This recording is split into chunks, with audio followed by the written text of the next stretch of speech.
காலை 10 மணி. அஜய் அன்று வழக்கத்தை விட விரைவாக எழுந்திருந்தான். அவனுக்கு அன்று ஒரு சிறப்பு நாள். அவன் வாழ்நாளின் காதலியும் 2 குழந்தைகளின் தாயுமான நைனா அவனை எதிர்பார்த்து கொண்டிருந்தாள். வெளியே மழை பெய்து கொண்டிருந்தது. காலை மழை எப்போதுமே அவர்கள் முதல் முறையாக சந்தித்த நாளை நினைவூட்டும். அது ஒரு கோடை மழை. அவர்களின் 5 தசாப்தங்களுக்கும் மேலான உறவைப் போலவே அழகாக இருந்தது. அந்த சிறப்பு நேரத்திற்காக அஜய் வெள்ளை லில்லி பூக்களை எடுத்து வந்திருந்தான். அவன் மனைவியின் பிடித்தமானவை. அவன் ஒரு பழுப்பு ஜாக்கெட், காக்கி பேண்ட் மற்றும் நைனா சில மாதங்களுக்கு முன்பு வாங்கி தந்த வெளிர் நிற சட்டை அணிந்திருந்தான். நைனாவை சிரிக்க வைப்பதற்காக அவன் பூக்கள் எடுத்து வருவது இது முதல் முறையல்ல. முதல் நாளிலிருந்தே அவள் முகத்தில் புன்னகை மலர இதேபோல் பல வழிகளில் முயற்சித்திருந்தான். சில நாட்கள் உகுலேலே வாசித்து, சில நாட்கள் அவளுக்கு பிடித்த உணவை சமைத்து. ஆனால் சமீபத்தில் அவளுக்கு பூக்கள்தான் மிகவும் பிடித்திருந்தன. அஜய் வாயிலில் நின்று கொண்டிருந்தான்.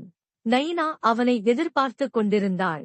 தூரத்தில் இருந்து பார்ப்பவர்களுக்கு அவன் தன் முதல் டேட்டுக்காக செல்வதைப் போல அல்லது எதையோ யோசிப்பது போல தோன்றியிருக்கும்.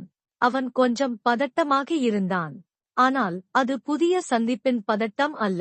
கடைசியாக அவளை சந்தித்தபோது எல்லாம் நன்றாக இருந்தது.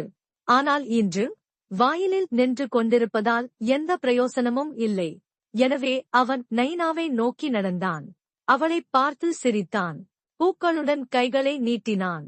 ஆனால் காற்று அதிகமாக வீசியதால் ஒரு கையால் தன் தொப்பியை பிடித்துக் கொண்டான். சில மூச்சுகளை லேசாக விட்டபின் கேட்டான், எப்படி இருக்கிறாய்? அவன் எப்போதுமே அவளுடன் இப்படித்தான் பேச ஆரம்பிப்பான். 4 சாதாரண வார்த்தைகள். ஆனால் அதில்தான் எத்தனை ஆழம், எத்தனை அர்த்தம். 1 மணி நேரம் கழித்து அவன் தன் காரை நோக்கி திரும்பியபோது மீண்டும் காற்று வீசியது. நைனாவின் கல்லறையில் வைத்திருந்த பூக்கள் அசைந்தன. அவள் அந்த மணத்தை மூக்கால் உள்ளிழுத்தது போலிருந்தது. அஜய் அதைப் பார்த்துவிட்டு சிரித்தான். ஆமாம், நேரத்துக்கு சாப்பிடுவேன். நாளை சந்திப்போம் என் காதலி. Please like, share the channel for more updates.